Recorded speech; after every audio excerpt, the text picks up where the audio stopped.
কোরবানির বাকি মাত্র আর একদিন, আর এর মধ্যেই গেছিলাম কি দিকির ফার বাজার কোরবানির গরু কিনার লাগে। এখানে গিয়া কিতা গড়ছে সম্পূর্ণ ভিডিওর লগে থাকবা, তাইলে বুঝতে পারবা। আর কমলাহান গরু কিনলাম, কিজাত গরু কিনলাম, কত টাকাতে কিনলাম, ভিডিওর লগে থাকলে সব বুঝতে পারবা। সম্পূর্ণ ভিডিও দেখবা, তাইলে বুঝতে পারবা কি পরিস্থিতি বাজারর, আর কত টাকা দিয়ে গরু কিনলাম এবং কমলাহান গরু কিনলাম, কত বড় গরু কিনলাম, সম্পূর্ণ ভিডিওর লগে থাকবা। আর দেখতে পারবা বাজারও বহুত মানুষ, অনেক দূর দূরান্ত থেকে মানুষ আইছেন গরু কিনার লাগি। হইতে গেলে কেন গরুর থাকি মানুষই বেশি দেখা যায়।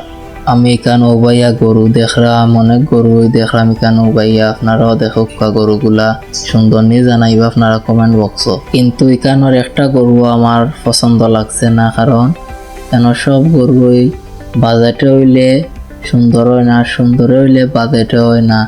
গরু বাজারও গেলে এমন একটা পরিস্থিতি পড়ে যেটা দেখা যায় এইটা পছন্দ হয় না, আর যেটা পছন্দ এইটা বাজেটে হয় না।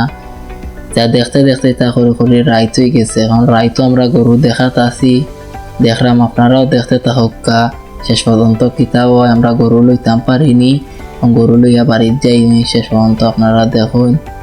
অবশেষে আমরা গরু কিনলাম, গরু কিনা হয়েছে ও রসিদ খাটাওয়ার রসিদ করি আমরা বাড়ির উদ্দেশ্যে এখন রওনা হয়েছি। আর বাড়ি যাওয়ার পথে আপনারা কিছু কথা কই, গরুর দাম কত এখন আপনারা কইতাম নাই, কারণ গরুর দাম আপনারা কমেন্ট বক্সে জানাইবা যে গরুর দাম কত হইতে পারে, কমেন্ট বক্সে জানাইবা। পরবর্তী ভিডিওতে আমি জানাইয়া দিব গরুর দাম কত। অতএব আমরা আর একটা গরু আছে, এটাও কালকে বাড়িতে লইয়া হইব। অতএব দুইটার দাম আমি একখানো কইমু, একখান আপনারা দেখাইয়া দুইটার দাম কইমু আমি আপনারা। এতক্ষণ আমরা ভিডিওর সাথে থাকার জন্য সবরে ধন্যবাদ।